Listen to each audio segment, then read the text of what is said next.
Well, welcome to the NM Marketing Playmakers, and this is Changing the Game Season 3.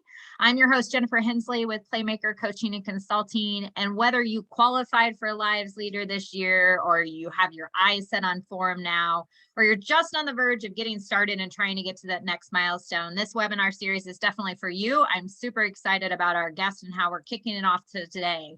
So over the next 3 episodes, every other Thursday at noon, we'll be back with another marketing MVP within Northwestern Mutual to share their marketing winning plays that you can implement within your business. So in between weeks as well, you'll want to make sure to encourage your team to join us on Wednesdays at noon Central for our open office hours, where you can really talk about how do you take the ideas and what you learned today and implement that in the way that makes sense for your practice. So be sure to join those conversations. So if you've been with us the last 2 seasons, you know that we like to dive into our topic intent, and then we'll open it up for Q&A. So it'd be great if you make notes of your Q&A or drop them into the Q&A function, and we'll be sure to address those in a little while. So we're going to get into it. So I'm really excited to have Charlene Quaresma with me here today. As you guys probably know, if you've heard from her at annual meeting, if you haven't, oh my gosh, you missed out. You need to go back and listen to it. It's so powerful. 3 times Lives Leader, Forum Qualifier, through an amazing, just can't even encompass the year that you've had. So excited to have you with us here today. Thank you so much. I'm excited to be here. Yeah, well, we'd like to start things off with just a little bit about how do you introduce yourself? If you're in a networking meeting or you're kind of giving your elevator pitch and everything, how do you explain to people what you do? I like to describe myself as an artist destined to financial services, and that I have a head full of glitter, but I like to build financial roadmaps for people to help them build dreams and save dreams. So I really get on that, yes, financial roadmap, but just on the dream part. And just that, ultimately, if you told me I was going to do financial services like 10 years ago, I would have been like, you're crazy. But really, we build strategies. So it's very, very creative of what we do. Yeah. I love how you connect that together, and I found a way that it really feels like you and separates it from just the same old thing that you might hear from everybody else of I'm a financial advisor, but you really make that come to light and paint a picture there. So we want to talk a little bit about a marketing winning play, if you will, that you feel like really has contributed to your success with getting a Lives Leader and now onto Forum. So share with us something that really stands out to you that feel like has made an impact for you. Well, kind of even to what you just said, as far as like with my elevator pitch, that just feels really authentic and really me. That really was the game changer for me. I think that when I started this career, I had this idea of like, this is what a financial advisor looks like. This is how they talk. I even, did our office does one of those golf marketing client appreciation events. And I did it for like several years, even though I don't really golf. A lot of my clients don't golf. So it was like one of those things of like, but I just thought that's what you were supposed to be doing. Right. And so once I accidentally really stepped into my authenticity, and I say accidentally, which I'll get into a moment, my business went through the roof. So I would say that if you're going to really grow this practice in a very organic and also fun way, really step into your authenticity and be who you are 100%. Now manage your volume, right? So still be you, but like know who your audience is. Because sometimes, I may use different types of language.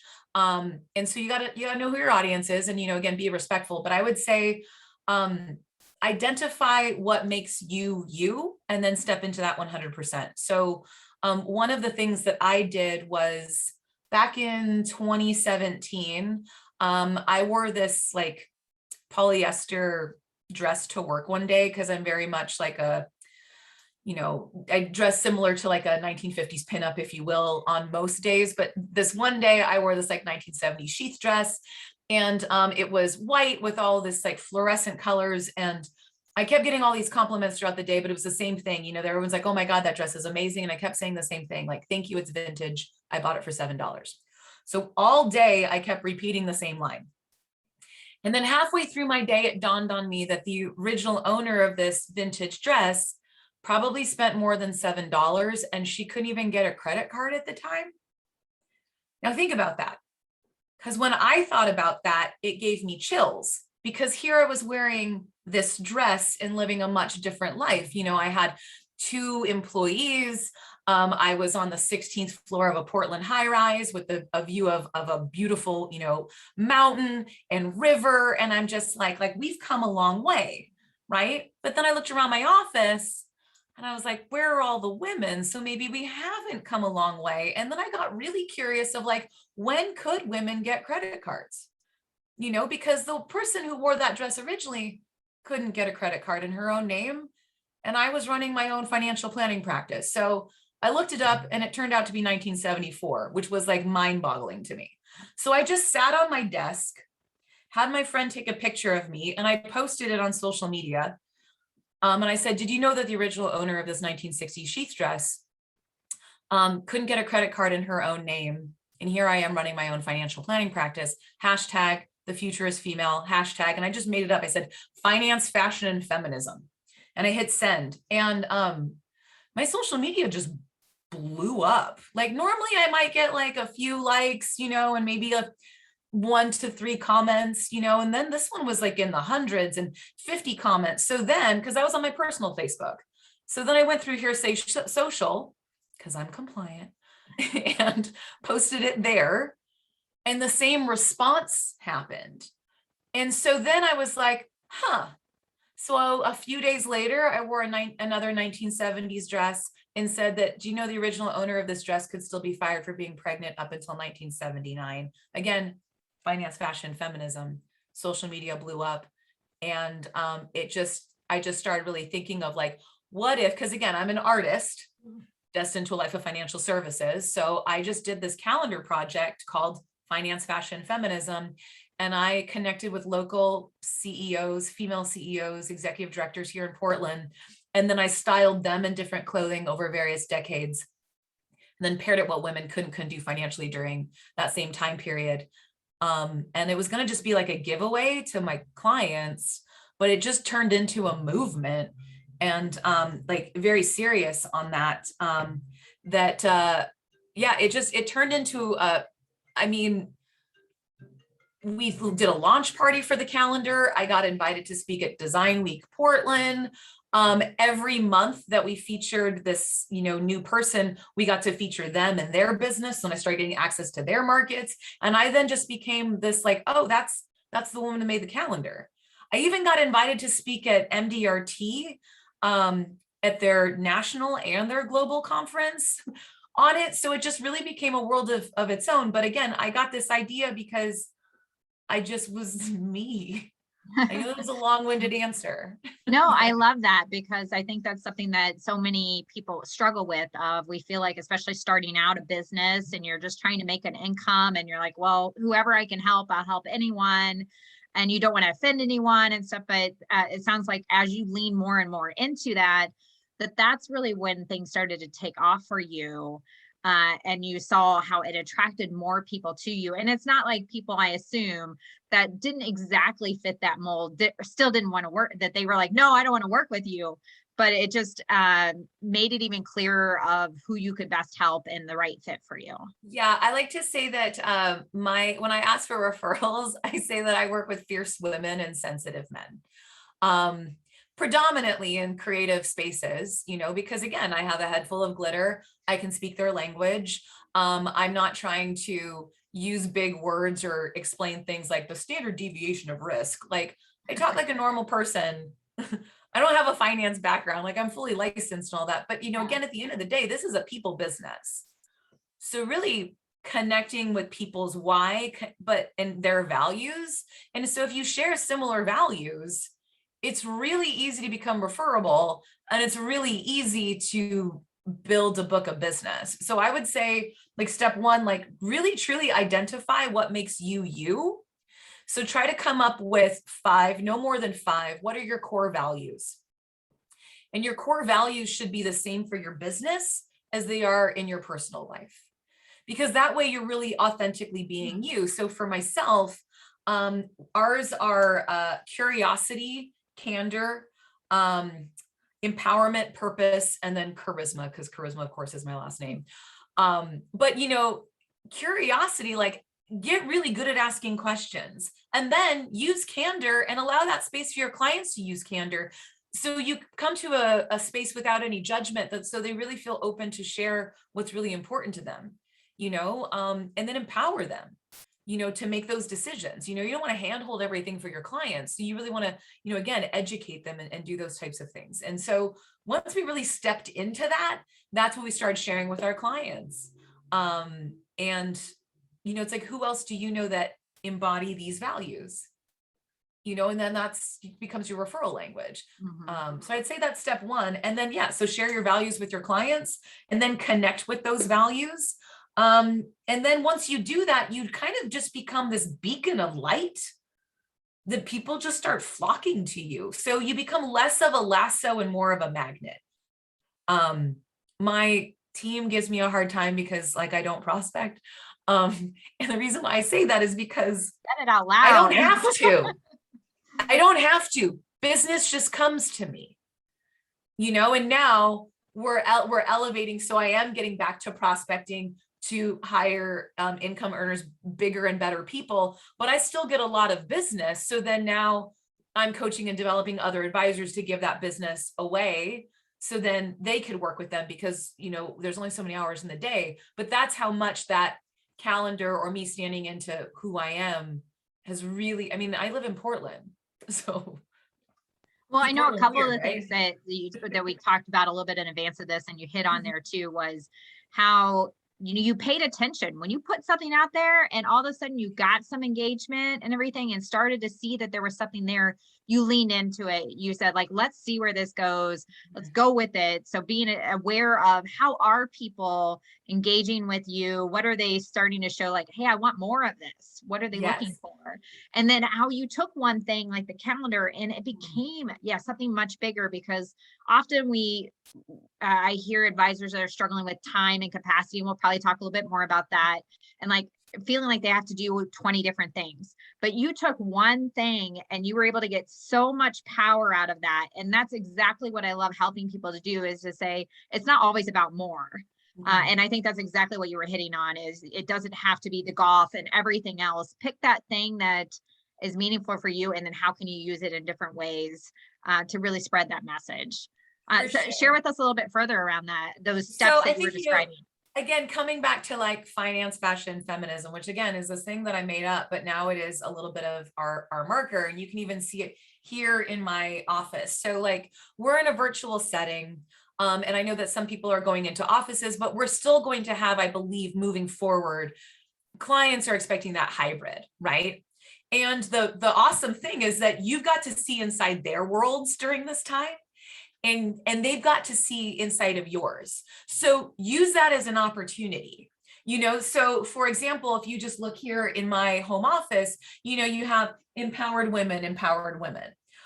You can see, like, this is one of the calendar pictures that was me and my team. So again, it's just showing badass women doing things. You can't really read that, I think, from here, but it says like, know your worth, and then add tax. So it's like, all of these things continue to build on that brand of finance, of feminism. And then, you know, even here, like there's stuff that's political that's over there. And so when one of the things that I really, again, started leaning into is you can do personal branding on your personal Facebook page, and then you can do the business branding, products, lifestyle, all of that on your business page. And I invite a lot of my clients to my personal Facebook for that continued branding, which if you look on my Facebook, it's going to be some politics. Again, I'm respectful, but it's going to be some politics, especially with women's issues. It's a lot about cats. It's a lot about fashion. It's a lot about not taking myself sometimes too seriously. I'm not just putting everything that's on my mind. I'm not posting a bunch of stuff on like what I'm eating or things about my relationship or whatever the case is, because that's not in alignment with my brand, right? Just because you have a personal Facebook doesn't mean you need to share everything that you're doing in your personal life. You can still curate content that then people look to continue to engage with you. And so you got to think about social media like a bakery. You got to keep putting content out, otherwise it gets stale, but it could still have similar themes. So start stockpiling things that then you can just do like maybe every couple of days. It doesn't have to be every day. But I think that that's really where I got to engage with people. And so for some of you that are, you know, I know I'm a lot of Facebook friends with a lot of people listening. I recently just jumped out of an airplane, and one of my friends was like, hey, do you want to do this? And I answered, I was like, yeah, sure. And then like, I was like, gosh, what did I just agree to?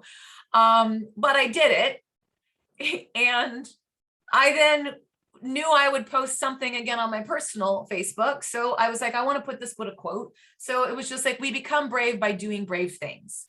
So that's going to lean in again to that, like, you know, lady boss, girl power, all of those things, which is still something I did in my personal life. I didn't do that. I didn't jump out of an airplane so I could post it. But since I did jump out of an airplane, I'm going to find the best way to post it. Make it. Yeah. I did a post recently, and it was something about conquering fear or something. And I was like, oh my gosh, I was doing one of those high ropes courses. I was like, this is a perfect image that puts me into that and shows people that are like, no, it's not just telling you to conquer fear, but where have I taken those moments and stuff? I'm on that journey with you. And I really appreciate how you talk about building that repository or that library. Think about those themes. With so many of my clients, one of the things I encourage them to do is, you know, look at what your clients are posting and what are they putting out there? What are they interested in? Is it a lot about, you know, their kids and their milestones, or is it travel, or you know, what are they engaging in? And that starts to become like, okay, is that something that's meaningful to you? If it fits you as well, like, why wouldn't you do that? I mean, for me was seeing so many of my clients post about community involvement. I'm like, oh, that's really important to me. But you know what? I haven't been doing that. And it was like light bulb moment of, I should be sharing more of that too, to my audience. And then, yeah, it probably makes it so much easier, I imagine, for you, of you're not drawing strings every time of like, what can I share? What can I put out there? It makes it so much easier to make that more regular part of your processes, I imagine. Well, but even Jennifer, what you just said was with the community, you're like, well, that's really important to me. Why am I not doing that? So again, it's a matter of identifying your values. These are things that are already a part of you. So then it's providing intention to those things and then having it be regularly message, right? And so because what ends up happening is you're building then this community of referability, and you then come into people's heads. People will start posting things on your, I mean, like, so many people send me cat stuff just because I really and again, that came from a political piece of it where I'm like, why? Because I started wearing after Trump got elected, I started incorporating cats in everything that I wear, that I was like, why have a hat when you can have a uniform? And so I did that for like 2 years of just like, whether it was a cat earring or a cat dress, but then clients started sending me stuff. And then I became that like crazy cat lady, or I got introduced of like, oh my gosh, she loves cats, you love cats, you have to work together. And that's what I'm saying, like how silly and basic that is. But people want to connect with it. If Northwestern Mutual is the #1 company and has world-class products, okay, great. So then why are they meeting with me and then not you? Or why are they meeting with, you know, why wouldn't they meet with anyone at Northwestern Mutual? Why does it matter, right? They'll start to identify of like, I can relate to that person. If you can speak the same language as them, it's easier to do planning. It's easier to get introduced. You start getting invited to parties, and then everyone, you'll realize that your clients are already connected with a lot of other people, which then that's how you make LinkedIn feed lists so much easier, because you're like, oh, well, this person knows this person, knows this person, knows this person. Not just one of their 2,000 connections that they may or may not know. And that's again, and then you can start stalking those people online if they're into the same things you are. Don't just invite them, learn about them first. because that's then the more authentic way to connect with someone on social media. If you start learning about them first, and then you're like, oh, this is something I really genuinely liked what they did, I'm going to make a comment.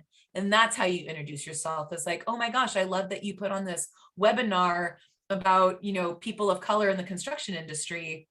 Like, that's amazing. Yeah, you're leading with value and a true connection. And, I love how too, you talk about just things that you've done that have really helped other people for you to automatically think about you in certain situations, for you to be memorable, to be known as, like, that you've created that for them, because we're all so busy and going so many different directions that if it's not easy and something that feels different, it's going to get forgotten. So tell a little bit about, we always want to make sure that our audience, that they have a place to start and everything. What would you recommend for them as kind of that try it at work tip? What's the first step, maybe if they're getting started in this space, trying to lean more into their authenticity? What can they do in the next week or two to really start that effort and that momentum going forward? Yes. So one, curate your background.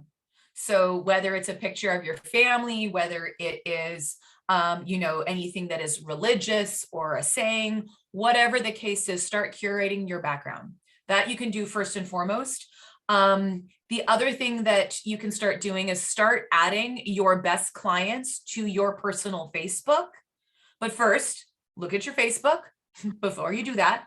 Is this something that you want them to know about you?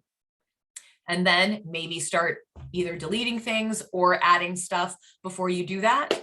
But start curating your personal Facebook and start inviting your best clients there. And then start following your best clients on LinkedIn.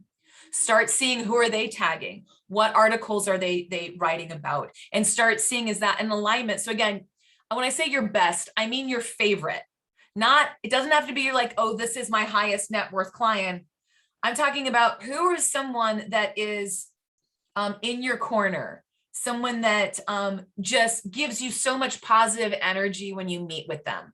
Those are the people you want to start inviting to your social media. And also you want to start following on their social media, both Facebook and LinkedIn.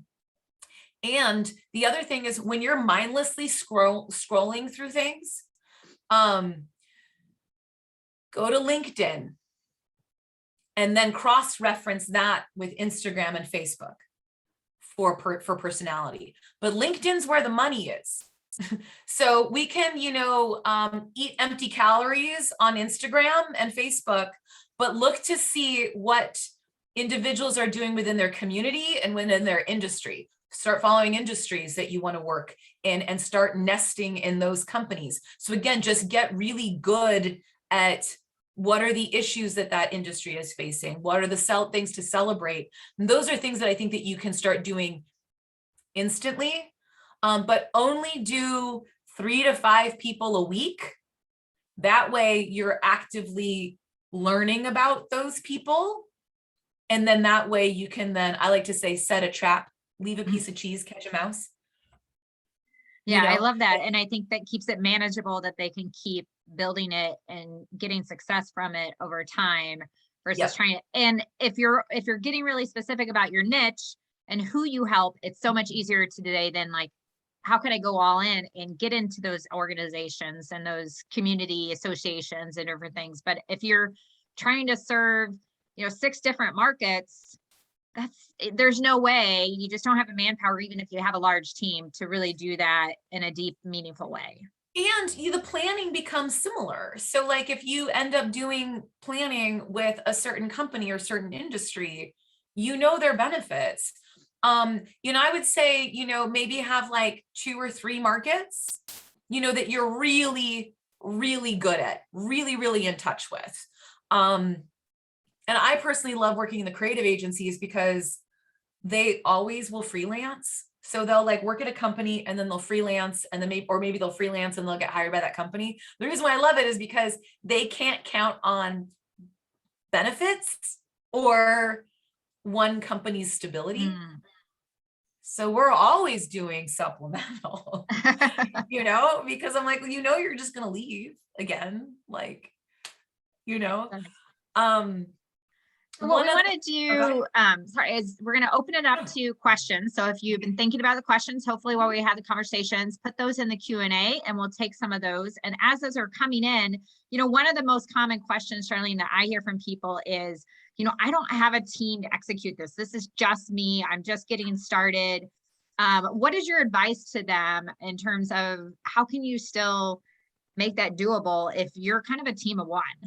Yeah, well, so I have a big team now, but like when I did my calendar, it was just me and Taylor. And Taylor did not do any of the marketing or client engagement. She was just doing planning, right? So here's the thing with marketing and social media and all of that stuff. You're on it already. So like stop lying to yourself. Like you're on that. So now just be more intentional and strategic with your time there, or do it on the weekends in the morning. Same thing with your hearsay social posts. Don't just click what's new, curate it to what I work with Gen X, millennials, and like tech zennials, but really millennials and Gen X are my market. So I'm not posting a bunch of stuff on retirement distribution, right? Why would I do that? That's not the market that I'm in. So just carve out like maybe an hour Saturday morning, Sunday afternoon, whatever, and plan your month for your social media. Even go to ones that are older, because then people they're not getting the same thing in their feed if they have other Northwestern Mutual advisors in their feeds, right? You can also create like your own hashtags to those. Like I do like Women Wednesdays. So like every Wednesday, there's going to be something about women because I work with a lot of women.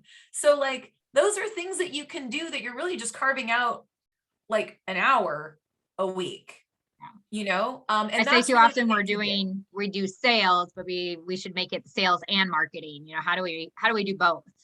Yes, exactly. And then, like I said, also just be more intentional and engage with the things that you're already doing. So for example, if you like soccer,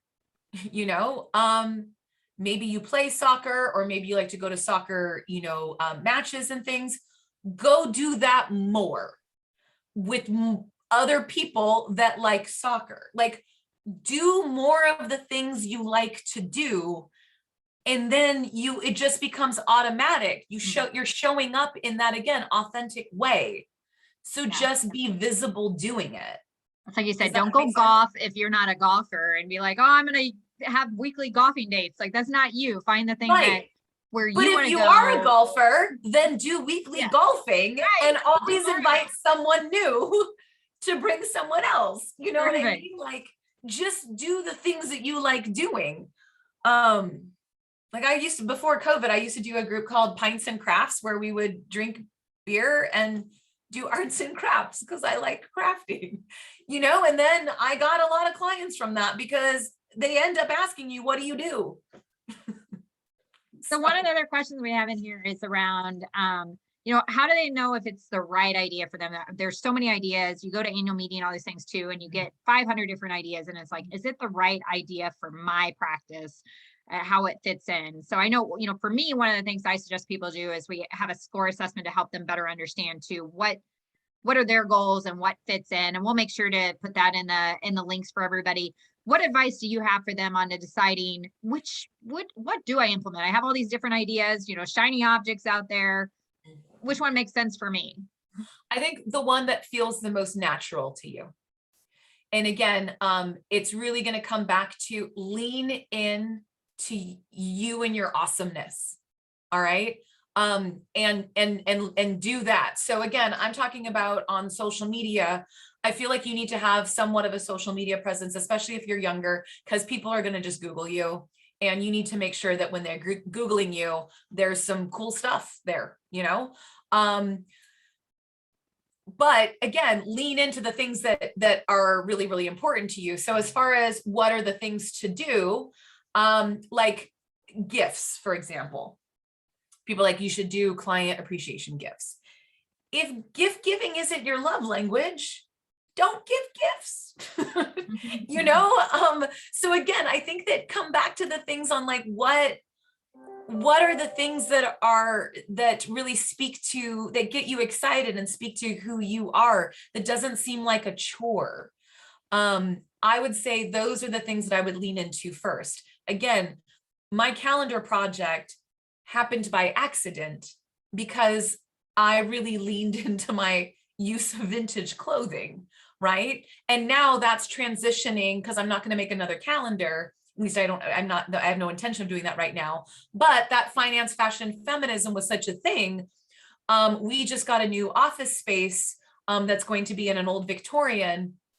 And I have the large conference room is basically a huge dining room. So what I'm going to do once we're really established is quarterly finance, feminism feasts, where I will have a dinner party where I will invite 3 of my clients, who then can invite 2 of their clients or 2 of their people in their network. And we can have a dinner about all the things we wish we knew when we started business, or where we see the world, or how can we empower one another? How can we help one another? And those things will eventually lead to business, because they always do.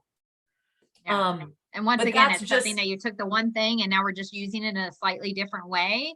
Rather than something that feels like it's totally separate. It's just continuing to build on it. Yeah. So we have time for probably one more question, as Okay. we're about the end of our time here. So if you didn't get your questions, or you're not watching us live and you have questions from this conversation, here's what you should do is, email me at jennifer@playmakercoach.com, and Charlene or I will be sure to respond and get you answers to your questions as soon as we can. So let's take one last question from the group here. Let me double check this. So the last question we have is around the cost of marketing. I mean, certainly, there is a question about, you've done some things that have taken some investment and everything. Yes. So what advice do you have? They're asking about how do you make it low cost? If you have a small budget, what are some quick wins maybe to get started there? Yeah, for sure. So again, social media doesn't cost you any money. So that's, because you are the product. So I guess in that regard, it costs a little bit. But another thing that you can do though is rather than like join organizations, or like, I was saying, I'm going to host a dinner party, right? That's going to cost money. Every major city has a business journal, and they put on lunches and like breakfasts and things like that. You can just go to those. Now, it does cost you some money. I think it's like maybe anywhere from $20 to $40, but you're getting fed. But go to one of those where, again, it's the industry that you want to be in.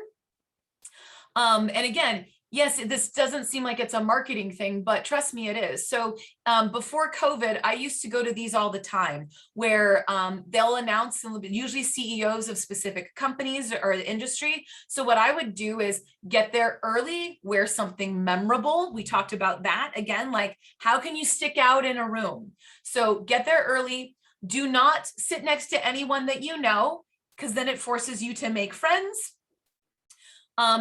Put your stuff down on a table in the front facing the stage, then mingle. Don't give your business cards out, get their business cards. It's more important you have their number than the other way around, or take pictures of their name tags. And then from there, once the events start, again, you're not putting on the event. You're attending the event with the expectation that you are going to show up authentically as yourself in an industry that you care about, meeting people that genuinely care about the same things that you do. So once the event starts, you now have a table of people that will ask you what you do. And then once they'll do their talk, and then they always ask, does anyone have questions? They open up for questions. You're in front, ask a really good question. Then you get to stand up, introduce yourself to the room, and now everyone knows who you are. So ultimately, I think that marketing is about finding your tribe, drawing a line in the sand and know that you are not going to be for everybody, because if you're for everybody, you're for no one. If you're so wishy-washy on, I do this, I like this, you gotta just be who you are, and your tribe is gonna find you. But then go to places where your tribe is. So that doesn't cost money. Doesn't cost a lot of money. So it's a low budget. You got to eat anyway. They're going to give you a breakfast. You're going to get some professional development, and you're going to now have 9 friends at a table of 10. and then even more after that. And that's how I hit pace setter. Like I didn't have a warm market. So I just got really good at making friends quickly. That's great advice. Great things that, yeah, if you're just getting started, anybody can go out and do. So I want to thank you again, Charlene, for being with us today. And as one thing to show our appreciation, Playmaker Coaching Consulting would like to donate to a cause of your choice, something that you're passionate about. So I'd love to hear about an organization that we can help support on your behalf. Yes, that would be so awesome. Thank you so much. The Brian Grant Foundation, I sit on their board. And Brian Grant is a former NBA Portland Trailblazer, and he got diagnosed with early onset Parkinson's at the age of 37. And so he now has a foundation that basically is about diet and exercise and how to get people have the best quality of life with Parkinson's.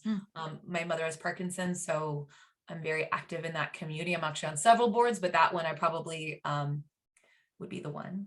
So well, I greatly appreciate that too, because I know we were talking before this, and my mom has Parkinson's. I'm actually in my 1970s bedroom that's now my dad's room today. So that's a cause that I'm really happy to be able to support as well. So thank you again. And for our audience that wants to get directly in touch with you, follow up, what's the best way that they can connect with you? Yes. So, sure. My email is great, but we also have a team email called charismagroup@nm.com. So that will get like the whole team. And then also I am going to be putting on a webinar on what are some of the tools, tactics, tangible things on not just for marketing, but just in general, process, language, all that stuff on how I got to Forum. It's called Chase the Rainbow, Get the Gold. So it's a 2-hour webinar on October 21st. So I can send some information there if anyone wants to sign up. And that would also be great as well. So feel free to connect. I'm open for joint work. Again, fierce female, sensitive men, typically in the creative industry. And I do a lot in the LGBTQ+ community. It's also part of the rainbow part on how did I get into that market? Just all of those things. So happy to give away all of my secrets. Come to my webinar. Well, we'll be sure to get that information out to the audience so they can have that, as well as the score assessment that we mentioned before. So you've got some resources that you can take. And a reminder again, show up next Wednesday afternoon at noon for those live office hours, or send your team and we'll help them think about what's that first step, or if you're struggling or want to brainstorm some more, we're here to help you figure out how you move from ideas to action. Because, it's really never the right time, or it's never going to feel like it's the right time. There's always more things to do, or in a position where you feel like you wish you had more time or more money. But that's why other people are here and are giving back, because we all want to see you succeed. So the time is now. So think about, I want to leave you just with this final thought of, your success starts now by taking that next step. Your success starts now by doing the things that other people don't do. Your success starts now by embracing you, and your success starts now.